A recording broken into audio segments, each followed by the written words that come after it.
প্রিয় শিক্ষার্থীবৃন্দ, climax English private রুমের পক্ষ থেকে তোমাদের সকলকে জানাই স্বাগতম। আমি আজকে ইন্ট্রোডাকশন টু প্রোজ এর নন ফিকশন অংশের একটি এসে নিয়ে আলোচনা করব। শুরুতেই আমি যে এসেটি নিয়ে আলোচনা করব সেটা হচ্ছে ফ্রান্সিস বেকনের অফ স্টাডিজ।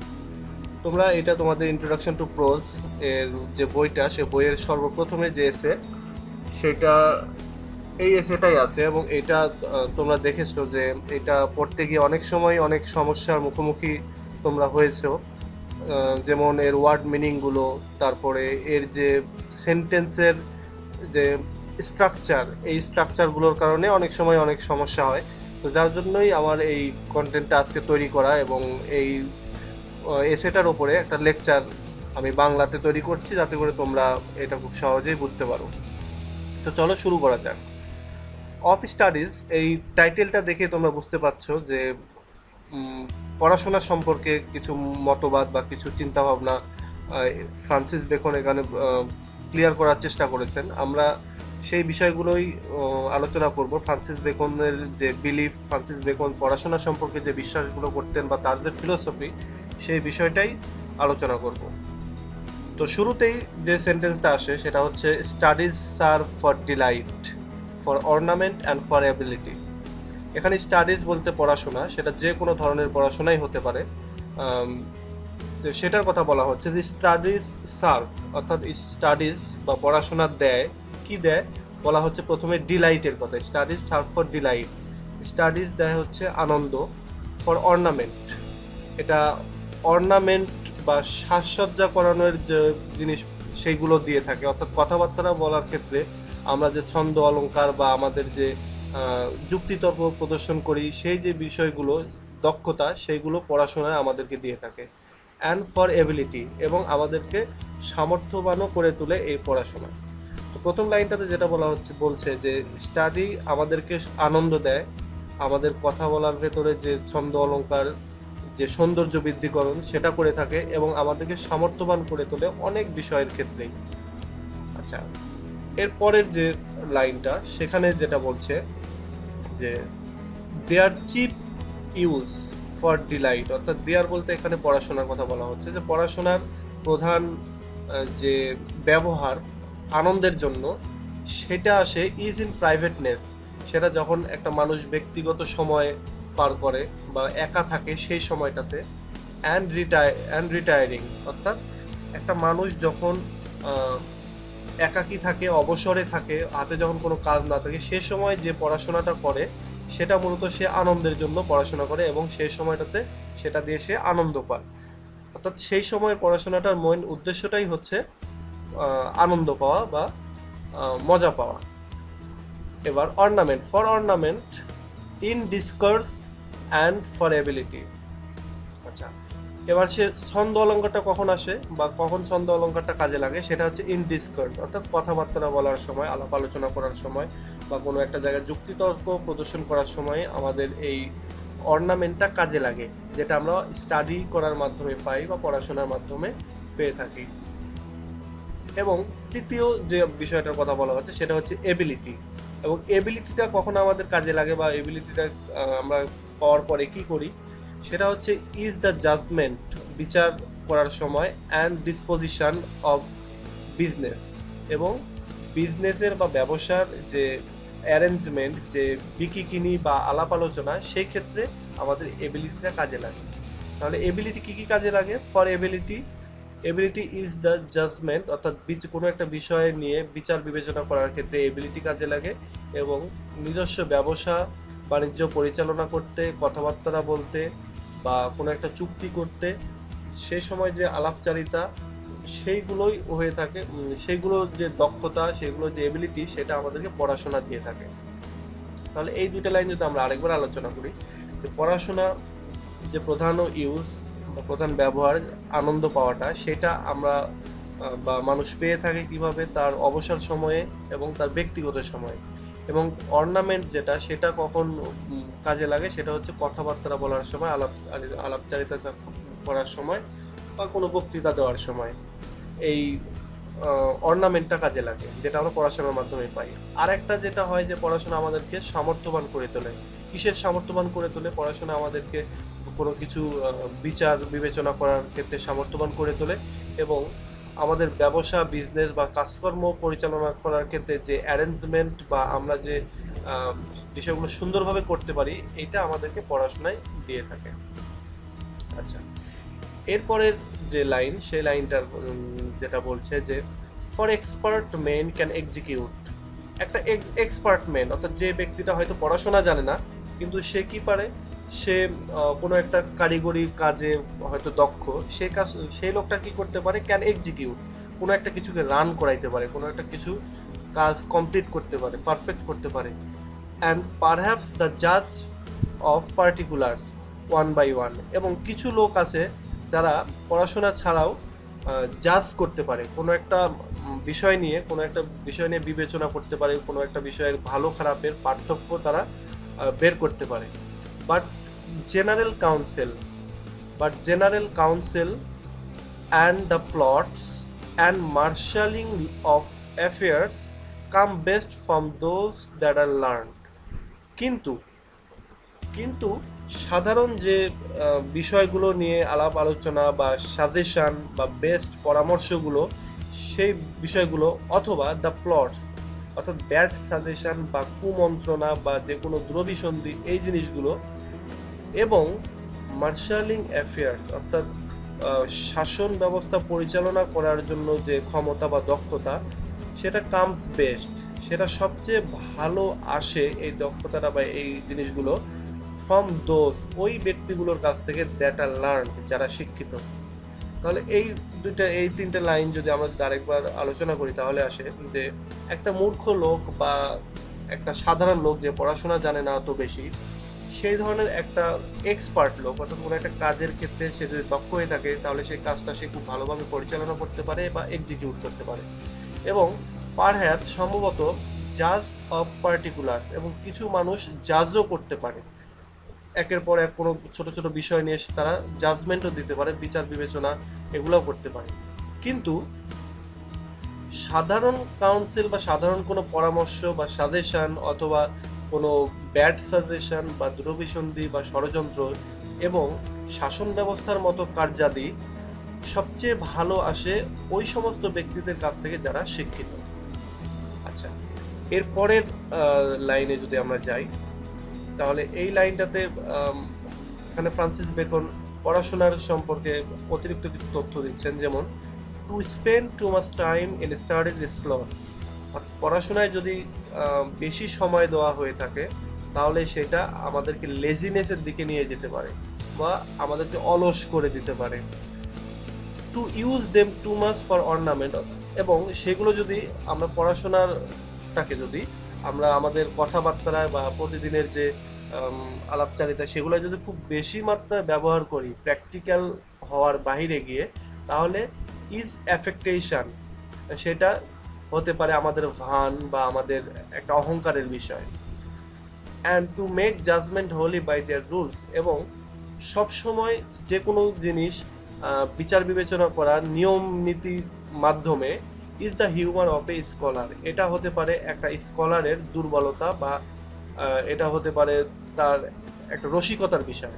অর্থাৎ প্রতিটা জিনিস যদি প্র্যাকটিক্যাল বিষয় এর বাহিরে গিয়ে যদি আমরা বই এর জ্ঞান দিয়ে যদি বিচার বিবেচনা করতে যাই, তাহলে এটা আমাদের স্কলারদের দুর্বলতা ছাড়া আর কিছুই না।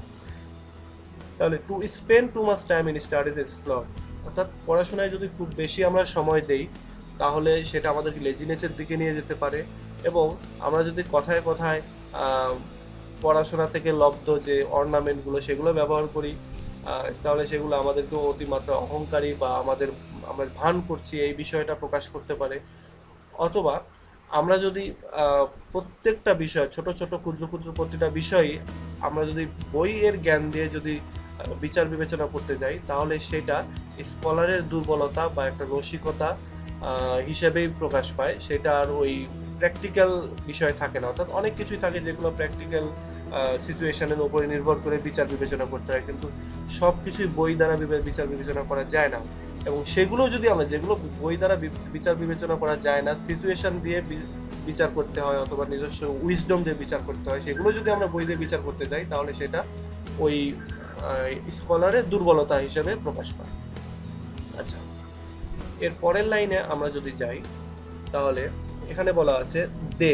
দে বলতে এখানে হচ্ছে স্টাডি, পড়াশোনাকেই বোঝাচ্ছে। দে পারফেক্ট নেচার, এই পড়াশোনাটা পারফেক্ট করে নেচারকে। তার মানে আমাদের যে ন্যাচারাল যে নেচারগুলো, আমাদের যে প্রকৃতি, সেইগুলোকে পারফেক্ট করে তোলে হচ্ছে, পরিপূর্ণ করে তোলে এই পড়াশোনাটা। And are perfected by experience, এবং পড়াশোনা নিজে পারফেক্ট হয় এক্সপিরিয়েন্সের দ্বারা বা অভিজ্ঞতার দ্বারা। তাহলে এখানে কি বলছে যে দে পারফেক্ট নেচার, অর্থাৎ পড়াশোনা আমাদের নেচারকে, প্রকৃতিকে পারফেক্ট করে, এবং তারা নিজেরাও পারফেক্টেড হয় বাই এক্সপিরিয়েন্স, অভিজ্ঞতার দ্বারা। ঠিক কেমনভাবে এটা হয় এখানে বলছেন কবি, এখানে প্রাবন্ধিক যেটা বলছেন বা ফ্রান্সিস বেকন যেটা বলছেন যে ফর ন্যাচারাল এবিলিটিস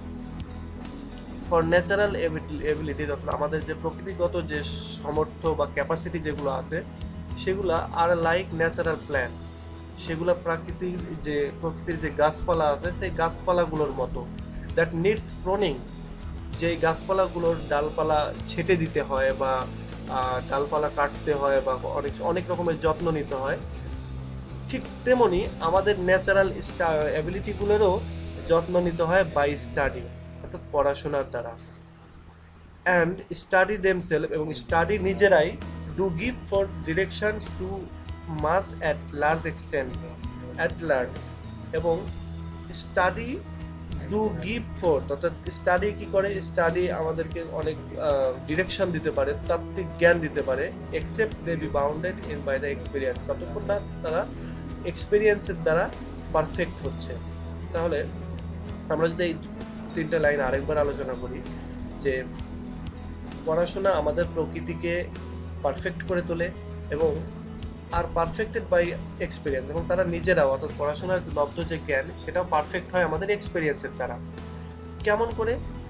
আমাদের ন্যাচারাল অ্যাবিলিটিসগুলো প্রকৃতির যে গাছপালা, সেই গাছপালার মতো, যে গাছপালাগুলোর নিড প্রয়নিং, তার মানে হচ্ছে যে গাছপালাগুলোর ডালপালা ছেটে দিতে হয় সুন্দর করার জন্য, বা সেগুলোতে অনেক যত্ন নিতে হয় সুন্দর করার জন্য। আমাদের ন্যাচারাল যে অ্যাবিলিটিগুলো আছে, সামর্থ্যগুলো আছে, সেগুলোকেও বাই স্টাডির দ্বারা সেরকম সুন্দর করতে হয়। এবং স্টাডি বা তাত্ত্বিক জ্ঞান, যেটা বইয়ের যে জ্ঞান, সেটা শুধুমাত্র আমাদেরকে ডিরেকশন দেয় বা কি করতে হবে কি না করতে হবে এই ব্যাপারে জ্ঞান দেয়, যতক্ষণ না তারা এক্সপিরিয়েন্স দ্বারা বাউন্ডেড হচ্ছে। অর্থাৎ যতক্ষণ আমরা কোনো একটা কাজ প্র্যাকটিক্যালি না করছি, ততক্ষণ আমরা বই থেকে যে লব্ধ সেই জ্ঞানটা পাই, সেই ডিরেকশনটা পাই। অর্থাৎ একটা পুকুরে নেমে আমাদেরকে কিভাবে সাঁতার কাটতে হবে, এটা আমরা বই থেকে হয়তো শিখলাম, যে এইভাবে হাত পা নাড়াইতে হবে বা এইভাবে পানির ভেতরে ঝাঁপ দিতে হবে, কিন্তু যতক্ষণ না আমরা পুকুরে নামছি ততক্ষণ কিন্তু আমরা সাঁতারটা শিখতে পারছি না। অর্থাৎ কিভাবে সাঁতার কাটতে হয় এটা জানছি, বাট প্র্যাকটিক্যালি কিভাবে করতে হয় এটা আমরা জানছি না যতক্ষণ আমরা পুকুরে না নামছি। ঠিক এখানে এই কথাটাই বলা হচ্ছে যে পড়াশোনা আমাদেরকে ডিরেকশন দেয়, কিন্তু ততক্ষণ পর্যন্ত ডিরেকশন দেয় যতক্ষণ না আমরা এক্সপিরিয়েন্সড হচ্ছি। আচ্ছা, এর পরের লাইনে যদি যাই, এখানে বেকন যেটা বলছেন সেটা হচ্ছে ক্র্যাফটি ম্যান কন্টেম্প স্টাডিজ, অর্থাৎ যারা ধূর্ত লোক, চতুর লোক, যারা অনেক চালাক, তারা পড়াশোনাকে কন্ডেম করে বা দোষারোপ করে। এখানে ক্র্যাফটি ম্যান মানে ধূর্ত লোক, কন্টেম বলতে এখানে কন্ডেম, অর্থাৎ অভিযোগ করা। তাহলে ক্র্যাফটি ম্যানরা কি করে, চালাক বা ধূর্ত লোক, তারা পড়াশোনাকে দোষারোপ করে বা পড়াশোনা পছন্দ করে না। সিম্পল মেন অ্যাডমায়ার দেম, অর্থাৎ যারা সাধারণ লোক, স্টুপিড লোক, তারা কি করে, পড়াশোনাকে অনেক প্রশংসা করে, অর্থাৎ যারা শিক্ষিত তাদের নিয়ে অনেক প্রশংসার বাণী শোনায়। And wise men use them, এবং যারা জ্ঞানী লোক তারা কি করে, এই পড়াশোনা লব্ধ জ্ঞানটাকে ব্যবহার করে। For they teach not their own use, কেননা এই পড়াশোনাটা নিজেরা তাদেরকে ব্যবহার করাটা শেখায় না। অর্থাৎ তুমি বই পড়লে এবং বইয়ের যে জ্ঞানটা এটা তোমাকে ইউজ করতে হবে, বই বলে দেবে না যে এই জ্ঞানটা কিভাবে আমাকে ইউজ করতে হবে। But that is a wisdom, এবং সেটাই হচ্ছে একটা জ্ঞান আমাদের, যেটা যে এই পড়াশোনা লব্ধ জ্ঞানটাকে আমাদেরকে কিভাবে ইউজ করতে হবে সেই বিষয়টাই হচ্ছে আমাদের wisdom. Without them and above them won by observation, এবং এই যে উইজডমটা এটা পাওয়া যায় হচ্ছে অবজারভেশনের মাধ্যমে বা এক্সপিরিয়েন্সের মাধ্যমে। তাহলে এই লাইন তিনটাতে যেটা বলা হচ্ছে যে ক্রাফটি ম্যান যারা আছে, যারা চতুর বা ধূর্ত লোক, তারা পড়াশোনাকে দোষারোপ করে বা পড়াশোনা পছন্দ করে না, এবং সিম্পল ম্যান যারা আছে, স্টুপিড ম্যান, তারা পড়াশোনাটাকে অ্যাডমায়ার করে বা প্রশংসা করে, এবং যারা ওয়াইজ তারা পড়াশোনাটাকে ব্যবহার করে। কেননা এই পড়াশোনা নিজেদেরকে ব্যবহার করা শেখায় না যতক্ষণ পর্যন্ত না আমরা এক্সপেরিয়েন্সের দ্বারা জ্ঞান আরোহণ করছি এবং পড়াশোনাটাকে কাজে লাগাচ্ছি, বা পড়াশোনার লব্ধ জ্ঞানটাকে এক্সপিরিয়েন্সের সাথে যতক্ষণ না ব্লেন্ড করছি বা মিশ্রিত করছি, ততক্ষণ এটা আমাদের তেমন কোনো কাজে আসে না। আচ্ছা, এরপরে যে 2 লাইন, সেখানে বেকন যেটা বলছেন যে read not to contradict and confuse, অর্থাৎ পড়াশোনা করো না শুধুমাত্র বিরোধিতা বা ঝগড়া বা তর্ক করার জন্য। এখানে ফ্রান্সিস বেকন যেটা বলছেন যে পড়াশোনার উদ্দেশ্য সম্পর্কে বা পড়াশোনা কেন করতে হবে সেই বিষয় সম্পর্কে, অর্থাৎ পড়াশোনা করো না নট টু কন্ট্রাডিক্ট, বিরোধিতা করার জন্য, অ্যান্ড কনফিউজ অথবা তর্ক বিতর্ক বা ঝগড়া করার জন্য, নট টু বিলিভ অথবা সম্পূর্ণরূপে কোনো বিষয়কে বিলিভ করার জন্য, অ্যান্ড টেক ফর গ্রান্টেড এবং কোনো কিছু মেনে নেওয়ার জন্য। অর্থাৎ পড়াশোনা করবো আর যা কিছু পাবো তাই মেনে নেবো, বা যা দেখবো বা শুনবো বা বইতে যা পাবো সবই মেনে নেব, এটার জন্য পড়াশোনা করতে উনি নিষেধ করেছেন। Not to find talk and discourse, কথা বলার জন্যও না অথবা বক্তৃতা দেওয়ার জন্যও না।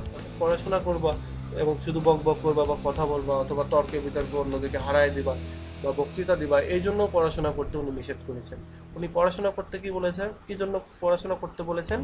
But to weigh and consider, বরং বিবেচনা বিবেচনা করার জন্য এবং অন্য বিষয়গুলোকে জাজ করার জন্য।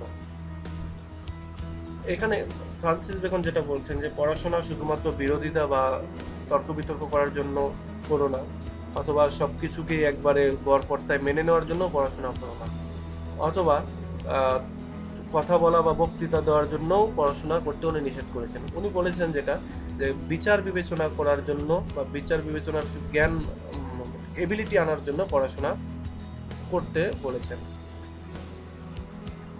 আচ্ছা, এর পরের যে 3 লাইন, সেইখানে ফ্রান্সিস বেকন যেটা বলেছেন যে some books are to be tasted, অর্থাৎ তিনি যেটা বলেছেন যে কিছু বই আছে যেগুলোকে টেস্ট করতে হবে, অর্থাৎ পুরোপুরি পড়া যাবে না। আদার টু বি সোয়ালড, অর্থাৎ কিছু বই আছে যেগুলোকে একেবারে গলাধকরণ করতে হবে। অর্থাৎ যেমন বই আছে না, যেমন আমরা আমাদের যে সিলেবাসের যে বইগুলো পড়ি সেগুলো একেবারে বুঝে না বুঝে গলাধকরণ করি, গিলে ফেলি, ঠিক সেরকম অনেকটা। তিনি বলছেন যে কিছু বই আছে যেগুলোকে টেস্ট করতে হবে, এবং কিছু বই আছে যেগুলোকে গলাধকরণ করে ফেলতে হবে, একেবারে গিলে ফেলতে হবে, যেটা বুঝি আর না বুঝি। And some few to be chewed and digested, এবং কিছু বই আছে যেগুলো চাবাইতে হবে এবং গিলে হজম করে নিতে হবে। তার মানে কিছু বই যেগুলো পরিপূর্ণভাবে পড়াশোনা করতে হবে বা এর ভেতরে কি বলা আছে সেগুলো জানতে হবে। দ্যাট ইজ, এর মানে হলো some books are to be read only in parts, অর্থাৎ কিছু বই আছে যেগুলো কিছু অংশ পড়তে হবে, হয়তো পুরোটা পড়ার দরকার নাই। আদার টু বি রিড, আর যেগুলো আছে সেগুলো পড়তে হবে বাট নট কিউরিয়াসলি, অর্থাৎ এগুলো একেবারে খুব বেশি কৌতূহলের সাথে পড়া যাবে না। And some few to be read wholly, এবং কিছু বই আছে যেগুলো পরিপূর্ণভাবে পড়তে হবে, পুরোটাই পড়তে হবে উইথ ডেলিজেন্স অ্যান্ড অ্যাটেনশন, অর্থাৎ ধৈর্য এবং মনোযোগের সহিত। এখানে ফ্রান্সিস বেকন এই 3 লাইনে পড়াশোনার সম্পর্কে একটু দিক নির্দেশনা দিয়েছেন। সেটা হলো যে কিছু বই আছে যেগুলোকে শুধুমাত্র টেস্ট করতে হবে, অর্থাৎ বইগুলোর ভিতরে কি আছে এই বিষয়গুলো একটু দেখতে হবে। কিছু বই আছে যেগুলো একবারে পরিপূর্ণভাবে পড়তে হবে, এবং কিছু বই আছে যেগুলো চাবাইতে হবে এবং খেয়ে ফেলতে হবে। তার মানে হচ্ছে যেগুলো পূর্ণ অ্যাটেনশনের সাথে পড়তে হবে। আচ্ছা, এখানে পরের লাইনে উনি ব্যাখ্যা দিচ্ছেন যে কিছু বই যেগুলো পার্ট পার্ট করে হয়তো কিছু অংশ পড়া যেতে পারে, কিছু বই আছে যেগুলো খুব বেশি কৌতূহলের সঙ্গে পড়াশোনার দরকার নাই, আর কিছু বই আছে যেগুলো একেবারে পূর্ণ অ্যাটেনশন এবং ধৈর্যের সঙ্গে পড়তে হবে। তো এই হলো অফ স্টাডিজের প্রথম অর্ধেকের আলোচনা। আমি এই দ্বিতীয় অংশটি নিয়ে পরবর্তীতে আবার আরেকটি পার্টে আলোচনা করব। তো টিল দেন, আল্লাহ হাফেজ।